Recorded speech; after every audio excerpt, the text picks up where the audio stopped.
నమస్తే, welcome to NSTV news. ముందుగా ముఖ్యాంశాలు. ఉమ్మడి నిజామాబాద్ జిల్లా బోధాన్ పట్టణంలోని కొత్త బస్టాండ్ ఆవరణలో నిత్య అన్నదానం ఇస్కాన్ బోధాన్ ప్రచార కేంద్రం వారు నిర్వహిస్తున్నారు. ప్రతిరోజు ఈ యొక్క కార్యక్రమంలో ఇస్కాన్ ప్రచార కేంద్రం ప్రభు నిత్యానంద దాస్ ఈ యొక్క అన్నదాన కార్యక్రమంలో ముఖ్య అతిథులు నిత్యానంద ప్రభు, లక్ష్మీకాంత్ ప్రభు, చరణ్ మోహన్, గంగాధర్, అశోక్ ఆత్మీయ వీరు ప్రతిరోజు నిత్య అన్నదాన కార్యక్రమం ఇస్కాన్ సంస్థ నుండి కొత్త బస్టాండ్ ఆవరణలో ఏర్పాటు చేయడం జరుగుతుంది.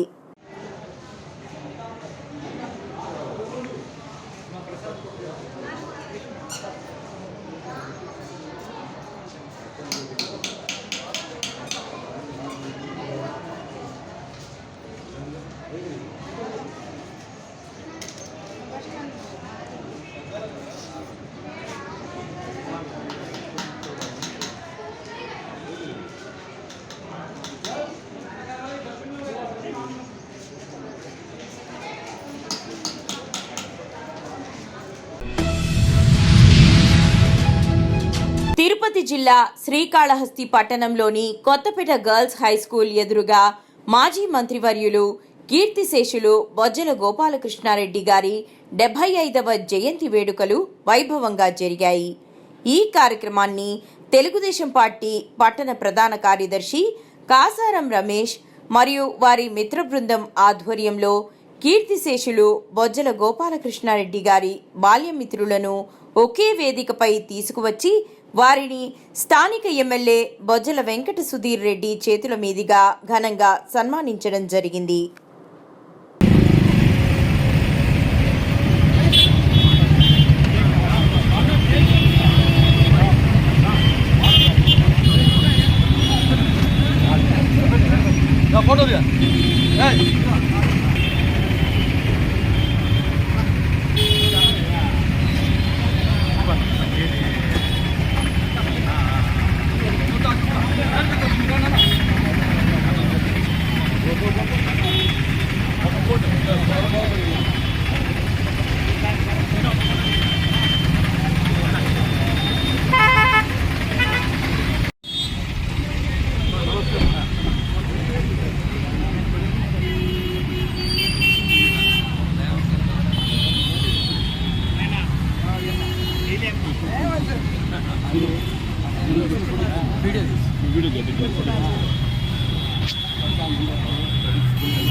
అన్న రండి అన్న, లోపల ఉండే వాళ్ళందరూ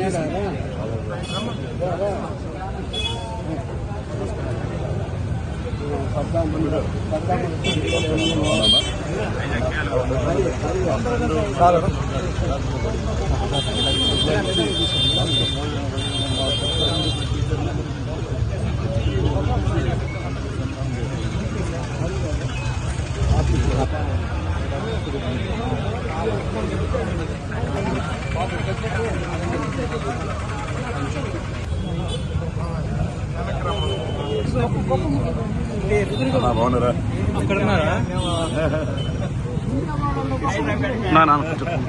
కొంచెం కొంచెం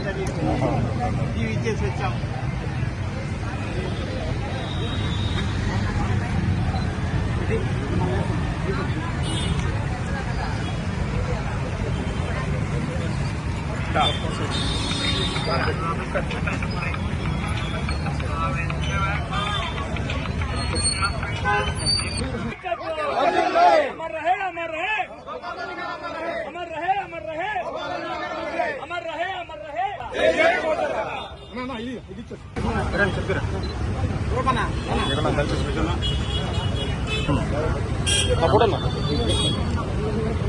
బొజ్జల సుధీర్ రెడ్డి గారి నాయకత్వం, బొజ్జల సుధీర్ రెడ్డి గారి నాయకత్వం, బొజ్జల గోపాలన్న గారి నాయకత్వం. జై బొజ్జల, జై Bojjala.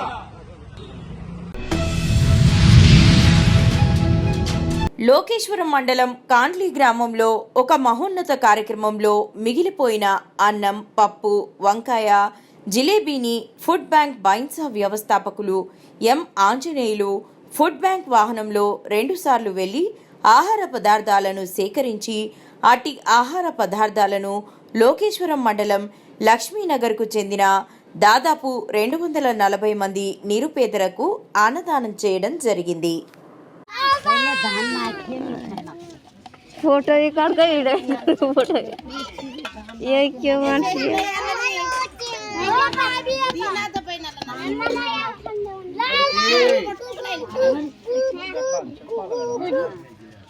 ఇద్దరున్న family, 5గురున్న family, 3గురున్న family.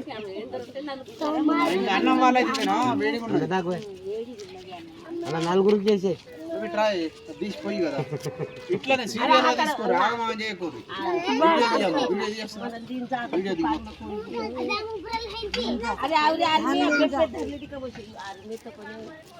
Video तो वीडियो कौन करके मनुष्य की साइड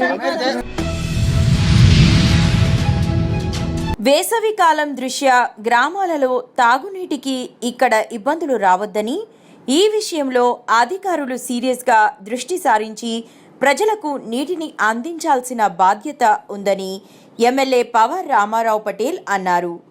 మంగళవారం ముధోల్ నియోజకవర్గం కేంద్రంలోని ఎమ్మెల్యే క్యాంపు కార్యాలయంలో mission Bhagiratha, RWS, revenue, Panchayati Raj, ఉపాధి హామీ జిల్లా అధికారులు, మండల స్థాయి అధికారులతో సమీక్ష సమావేశాన్ని చేపట్టిన సందర్భంగా ఆయన మాట్లాడారు. अरे भाई इतना ఎందుకంటే साहब मोटर नहीं है, पानी नहीं है, गाँव में मिशन भगीरथ का पानी नहीं आ रहा. सेकंड डे కుబేర్ మండలంలో నర్లగుండ కిరు నాయక్ తాండాకి వెళ్ళాను. టాకీ కట్టింది ఉంది, ఓవర్ హెడ్ ట్యాంక్ ఉంది, సప్లై లేదు, గ్రీట్ లేదు, ఇంట్రా లేదు. దాని తర్వాత మన పూర్ణం వెళ్ళాము తాండూరు మండలంలో, అక్కడ కూడా తాగడానికి నీరు అని చెప్పడం జరిగింది. బేంబర్లో న్యూ కాలనీ ఏదైతే ఉంది, బేంబర్లో కాలనీ ఉంది ఒకటి, బేంబర్ తర్వాత అక్కడ కూడా తాగడానికి నీళ్ళు అని చెప్పడం జరిగింది. ఎక్కడ పోతే ఒకసారి మాకు ముందు బోర్ అయిపోయింది, నీళ్ళు దాకుండి వచ్చి భగీరథ నీళ్ళు అని అనుకుంటున్నాం. అంటే నేను బార్ లాస్ట్ ఇయర్ కూడా ఇదే ప్రాబ్లం వచ్చింది, కొంత తక్కువ వచ్చినందుకు ప్రాబ్లం. కానీ పార్లమెంట్ ఎలక్షన్స్ ఉన్న చేత మేము పార్లమెంట్ ఫండ్ నుంచి, ఎంపీ ల్యాండ్ నుంచి దాదాపు మా నియోజకవర్గంలో 20 నుంచి 25 మోటార్లు బోర్లు వేయించాం. ఉన్న ఈ ముద్గల్ విలేజ్లో నీళ్ళు కావాలంటే మోటార్ బోర్ నేనే వేయించాను. మాల్యగ్రామంలో నీళ్ళు లేవు, తాగడానికి నీళ్ళు లేవంటే ఒక చేనులకు వెళ్ళి, పొలాలకు వెళ్ళిపోతా పోయి 50,000 మోటార్ నేనే వేయించాను. మొన్న లింగి విలేజ్లో, బైసా మండలంలో, లింగా టాక్లీ విలేజ్లో సార్ మా ఊళ్ళో నీళ్ళు తెలకొచ్చినాయి, భగీరథ నీళ్ళు రావటం లేదు. పక్క చేనులో నీళ్ళు తెలితే పక్క చేను నుంచి చేయించి మాకు పైప్ లైనింగ్ చేయించి మాకు నీళ్ళు అని చెప్పడం జరిగింది. అంటే ప్రతి విలేజ్లో మీకు ఉదాహరణకు ఒక్కొక్క విలేజ్ చెప్తున్నాను. కూడా మాట్లాడారు. ఈ సాల్ నాకు కంపల్సరీ 15 days లోపల కావాలి. వాటర్ లెవెల్ బాగుంది, గోదావరి ఉంది. గుంటల మండలంలో అదే ప్రాబ్లం. బైసా మండలంలో ఓన్లీ గడ్డనవాగు ఆయకట్ట ఏదైతే ఉంది ఆ విలేజెస్లో లేవు, కానీ వేరే విలేజెస్లో అన్ని విలేజెస్లో ఉన్నాయి. ముదల్ మండలంలో ప్రాబ్లం ఉంది, బాసర్లో ఉంది, తానూరులో ఉంది, కుబేరులో ఉంది. అన్ని జాగాలో డ్రింకింగ్ వాటర్ ప్రాబ్లం ఉంది. నేను హార్డ్గా మొన్న మేడంకు మీరు ఏం చేస్తారో చేయండి, ఈ చాలా సమస్య వస్తుంది అంటే ఆమె ఆర్డీఓ గారికి ఇన్స్ట్రక్షన్ ఇచ్చింది, దాని లిస్ట్ తయారు చేయండి, మనం వాళ్ళకు ఫండ్స్ ఇద్దాం, పని చేస్తాం. మనకు మేజర్గా problematic mandals Tanur and Kubeer mandals ఉన్నాయండి. అది కూడా ఏంటంటే నేను ఒక గత 2.5 years పనిచేస్తున్నా, ఎప్పుడు కూడా నాకు ఈ ప్రాబ్లం రాలేదు. కానీ ఈసారి మాత్రం గ్రౌండ్ వాటర్ డిప్లీట్ అవ్వడం జరిగింది. అది ఎందుకైంది అని నేను అనుకుంటున్నాను. మన గౌరవ ఎమ్మెల్యే గారు అసెంబ్లీలో కూడా సార్ రేజ్ చేశారు. ఏంటి అంటే ఇరిగేషన్ ప్లాంట్స్ అనేది సరిగ్గా లేకపోవడం వల్ల మనకి ఎక్కడ కూడా వాటర్ స్టాగ్నేషన్ లేకపోవడం వల్ల మన గ్రౌండ్ వాటర్ బాగా డిప్లీట్ అవుతుందని కూడా చెప్పడం జరిగింది. థ్యాంక్ యూ సార్ దానికోసం. మేజర్ ఏంటంటే మనకి బాసర, తానూరు అండ్ కుబీర్ మండలాల్లో కొంచెం వాటర్ ప్రాబ్లం ఎక్కువ వచ్చే అవకాశం ఉంది. సో ఏంటంటే ఇప్పుడు దానికోసమని మన ప్రపోజల్స్ కూడా రెడీ చేసాము. సార్ కూడా ఎమ్మెల్యే గారే పర్సనల్గా తీసుకొని మరీ చేశారు. దాన్ని మనం గవర్నమెంట్కి దృష్టి తీసుకెళ్తున్నాము. ప్రపోజల్స్ వస్తే మనం దగ్గరుండి చేయించుకొని ఎక్కడ వాటర్ ప్రాబ్లం రాకుండా చూసుకున్నాము. మోరోవర్ ఏంటంటే మనకి ఇప్పుడు ఇంతకుముందు ఆర్టీఓ సార్ చెప్పినట్టు మేజర్గా ఏంటంటే ఫస్ట్ మనము hand pumps, single use pump sets, అట్లనే పీడబ్ల్యూఎస్ పంప్ సెట్స్ ఎక్కడ కూడా ప్రాబ్లం రాకుండా చూసుకోవాలి. మన దగ్గర ఆల్రెడీ అనుకుంటున్నాం. పర్మనెంట్ సొల్యూషన్ ఆయే పని కాదు. మిషన్ భాగీరథ ఏదైతే సిస్టమ్ ఉంది, సరే వేరే డిస్ట్రిక్ట్లలో వేరే నియోజకవర్గంలో మంచిగా జరగట్టుండొచ్చు. మా నియోజకవర్గంలో ఏదైతే మిషన్ భాగీరథ పని నచ్చింది, ఎవరైతే ఏ కాంట్రాక్టర్ ఉన్నారో అక్కడ ఎవరైతే అప్పుడు ఆఫీసర్స్ ఉన్నారు, మొత్తం ఈ ప్లాన్ మొత్తం దారోదత్తం అయిపోయింది. ఇంట్రా కరెక్ట్ లేదు, పైప్ లైనింగ్ పలిగిపోయింది, టాకీలు ఉన్నాయి, టాకీల్లో నీళ్ళు రావటం లేదు, టాకీ మన ఫ్రెష్ చేయటం లేదు. అంటే నీళ్ళు తాగాలంటే అది మనకు జబ్బులు వస్తున్నాయి. ఇటువంటి పరిస్థితి మా నియోజకవర్గంలో ఉన్నది. ఆర్డీఓ గారు కూడా చూడండి సార్, ఇది చాలా సీరియస్ అయిన సమస్య. మీది సమస్య చేయకుంటే ఆర్డీఓ గారు కూడా చెప్తున్నాను, రేపు సీఎం దగ్గర పోయి నేను కూర్చుండి మా నియోజకవర్గ సమస్య తీరుమని చెప్తాను. ఎందుకంటే నాకు కంపల్సరీ కన్వెన్స్ తాగటానికి నీళ్ళు ఎవరైనా ఒకటి నుంచి ముట్టాపీరు వస్తే సార్ నాకు నీళ్ళు అంటే వాడు జిందగీ వల్ల మనసు మర్చిపోడు. ఈ ఇంట్లో నేను నీళ్ళు వస్తే డైరెక్ట్ నేను హైదరాబాదే ఫోన్ చేస్తాను సెక్రటరీ. మీకు స్ట్రిక్ట్లీ చెప్తున్నాను, ఏఈ గారు ఇది మన ఆర్డబ్ల్యూఎస్ ఇంట్రా గ్రిడ్ వాళ్ళకి చెప్తున్నాను. ఒక 2 months 3 months మీద అలర్ట్ ఉంటే ఈ సమస్య ఎక్కడ కూడా రాదు. పైప్ లైనింగ్ పెరిగిపోతే వారం రోజులు రిపేర్ చేయాలి. ఎక్కడి నుంచి అవుతుంది వారం రోజులు అంటే అక్కడ ఉన్న విలేజెస్ ఎట్లా పోవాలా? ఈ పని చేసేది కూడా ఈ 2 నెలలే చేయాలి. 2 నెలలు ఏంటి, ఇప్పుడు మనం ఏప్రిల్ మాసం వస్తుంది, మనకు మే మాసం April half of the period complete అయిపోయింది. హాఫ్ ఆఫ్ ది పీరియడ్ అంటే నెక్స్ట్ వచ్చేది మే, తర్వాత మే అంటే మనకు జూన్ 15th వరకు, అంటే 2 months పీరియడ్ అనేది మనకు క్రూషియల్ పీరియడ్.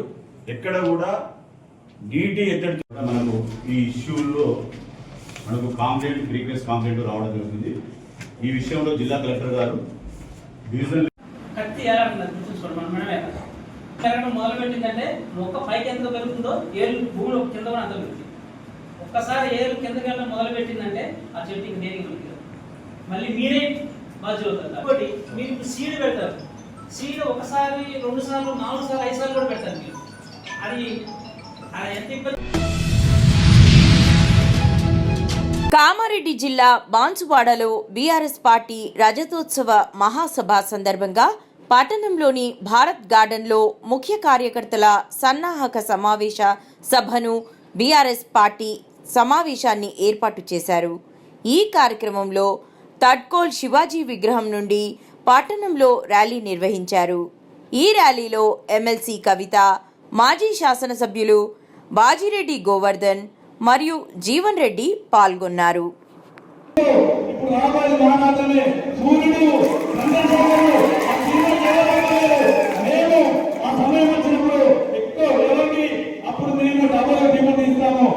ప్రజల మీద చేయము, కార్యకర్తలు చేయము. ఇప్పటికైనా టీఆర్ఎస్ పార్టీ కార్యకర్తలు చాలా ఉన్నారు, పౌర్ణంగా ఉన్నారు. ఈ యూటర్న్ నుండి మీకు ధైర్యం ఇస్తాము. ఎక్కడైనా కేటీఆర్ గారు మాట్లాడారు, మీకు చిన్న సమస్య వచ్చినా తెలంగాణ బాగుంది రమ్మని చెప్పారు.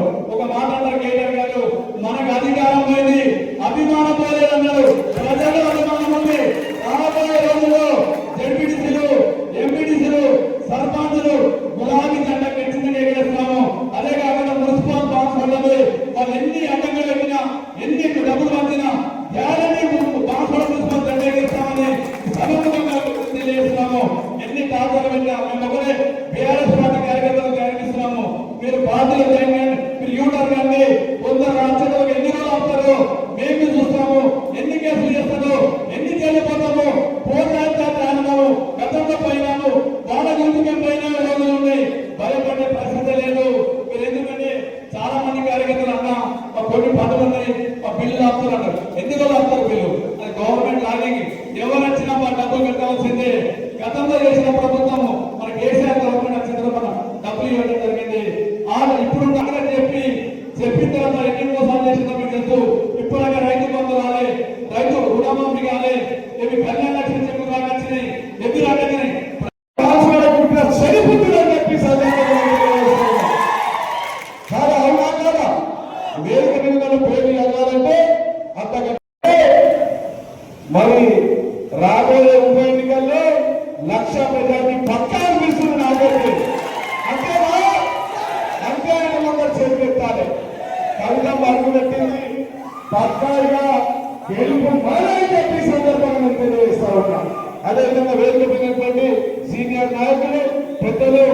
కనపడుతుంది. ముందు కేసీఆర్ ఇచ్చిన మళ్ళీ మన ఇల్లు వచ్చినాయా, కొత్త రోడ్లు వచ్చినాయా? వచ్చినాయి, 2 మాత్రం వచ్చినాయి. ఇసుక క్వారీలు ఉన్నాయి వాళ్ళకే, క్రషర్లు వాళ్ళే. అంతేనా? 3 కొడుకులకు 3 ఇసుక క్వారీలు, మంచి 3 క్రషర్లు. గదికి 3 వైట్. ఈయన సౌభాగ్యం కోసం 500 తాకట్టు పెట్టలేదు. దౌర్భాగ్యమైన పనులు చేయడానికి 500 తాకట్టు పెట్టి అమ్మ పాలు తాగి తల్లి రోడ్డు మీద పాలతో కూర్చుని వ్యక్తి ఎవరంటే ఈ పోచారం శ్రీనివాస్ రెడ్డి అని చెప్పి సోయలేదా? నీ వయసు ఎంత? మార్పిన ఈయన ఇందాక చూడదు. నలిగిపోయినటువంటి మన ఆత్మగౌరవ పతాకను మళ్ళీ రెపరెపలాడించి భారతదేశంలోనే మేమున్నాము, మాకు సగర్వమైన తెలంగాణ జాతి, మాకు ప్రత్యేకత ఉంది, తెలుగు వాళ్ళలో మళ్ళీ తెలంగాణ జాతికి ఒక ప్రత్యేకత ఉందని పిడికిలెత్తి నినదించి గర్జించి భారతదేశపు రూపురేఖలను మార్చినటువంటి మన నాయకుడు కేసీఆర్ గారు పార్టీ పెట్టి 25 సంవత్సరాలు కాబోతా ఉన్నది ఏప్రిల్ 27. మరి ఆ 25 సంవత్సరాల పండుగను, మన చరిత్రను, మన పోరాటాన్ని, మన త్యాగాలను, మన కష్టాలను, మన కన్నీటిని, రాష్ట్రం తెచ్చుకున్న తర్వాత మనం చేసుకున్నటువంటి అభివృద్ధిని అన్నీ కూడా ప్రపంచానికి మళ్ళీ ఒకసారి గుర్తు చేయడానికి మనం 25 సంవత్సరాల పండగ రజతోత్సవ వేడుక వరంగల్లో 27 నాడు చేసుకోబోతా ఉన్నాము. ఆ సందర్భంగా ఇవాళ మనందరం కూడా పోరాటం ఏదైనా ఉందా అంటే అది కేవలం తెలంగాణ రాష్ట్ర పోరాటం, అది కేవలం కేసీఆర్ గారికి సాధ్యమైంది. అందులో అడుగై వారి పోరాటంలో మీరు ఒక సపోర్టుగా నిలబడి ముందుకు నడిపించినటువంటి కార్యకర్తలందరికీ కూడా నిజంగా శిరసు వంచి నేను అభినందనలు తెలియజేస్తాను. 25 ఏళ్ళు నమ్ముకున్నటువంటి ఒక లక్ష్యం కోసం పోరాటం చేయడం అన్నది మామూలు మనుషులతో కాదు. కేసీఆర్ గారు ఎప్పుడో ఒక మాట చెప్తా ఉంటారు, కొంతమంది మనుషులు ఏదైనా పని మొదలు పెడితే వెంటనే వదిలేస్తారు, ఇంకా కొంతమంది కొంచెం దూరంగా వదిలేస్తారు. కానీ ధీరులు మాత్రమే లక్ష్యం చేయడంత వరకు కూడా పోరాటం చేస్తారు, ఎత్తిన పిడికిలు తీర్చకుండా పోరాటం చేస్తారు. ఒకసారి యాడ్ చేసుకోండి, ఏం చెప్పారు కేసీఆర్ గారు మనందరికీ, నేను తెలంగాణ రాష్ట్రం చేయడానికి ముందుకు పోతున్నా, నేను ఒక లక్ష్యంతో ముందుకు పోతున్నా, ఎక్కడన్నా నేను వెనుకకు తిరిగితే, నేను ఇచ్చినటువంటి మాట తప్పితే, మడమ తిప్పితే రాళ్లతో కొట్టి చంపండి నన్ను అని చెప్పి ఆనాడు కేసీఆర్ గారు చెప్పారు. ఉట్టిగా పోరాటం చేయలేదు, అద్భుతమైన పోరాటం, అనేకమైనటువంటి పోరాటాలు మొత్తం ప్రజాస్వామిక పందాలోనే చేసిన తప్పితే ఎక్కడ హింసకు పోలేము, ఎక్కడ ఎవరిని ఏమనలేదు. ఆనాడు మనకు పెద్ద పెద్ద నాయకులు ఉండే, చంద్రబాబు నాయుడు గారు, వైఎస్ రాజశేఖర రెడ్డి గారు, మొత్తం 50 మంది కాంగ్రెస్ నాయకులందరూ కూడా మనకు వ్యతిరేకంగా పనిచేసింది. కానీ మనం ఎన్నడూ పుట్టుదైతే కోరుకోలేదు. ఏం చేశారు కేసీఆర్ గారు? పార్టీ పెట్టిన ఏప్రిల్ 25 నాడు పదవి వదిలిపెట్టింది. టీడీపీ నుంచి వచ్చినటువంటి డిప్యూటీ స్పీకర్ పదవి, ఎమ్మెల్యే పదవి అన్నీ వదిలిపెట్టి ముందుకు పోయింది. అంటే త్యాగాలతోనే మొదటి అడుగు ప్రారంభమైంది. ఆ త్యాగాలతో జలదృశ్యంలో మొదటి అడుగులో ప్రారంభమైతే అది అలా కొనసాగుతూ పోయింది. పదవుల్ని గడ్డిపోసలాగా వదిలేసిన మనం, కేంద్ర మంత్రి పదవి వచ్చింది, గడ్డిపోసలాగా వదిలేసి ఎన్నికలకు పోయింది. ఎమ్మెల్యేలు, ఎంపీలు అన్ని పదవులు వదిలిపెట్టుకుంటూ మనం ప్రజల్లోకి ఉద్యమాన్ని తీసుకుంటా ముందుకు. అంతేనా? ఆ ఆత్మగౌరవ నాయకులు ఎన్ని మాట్లాడారు మీ అందరూ కూడా అని చెప్పి 2000 మా అక్క ఇచ్చినందుకు మనస్ఫూర్తిగా మీ ప్రేమకు ధన్యవాదాలు తెలియజేస్తా ఉన్నాను. అదేవిధంగా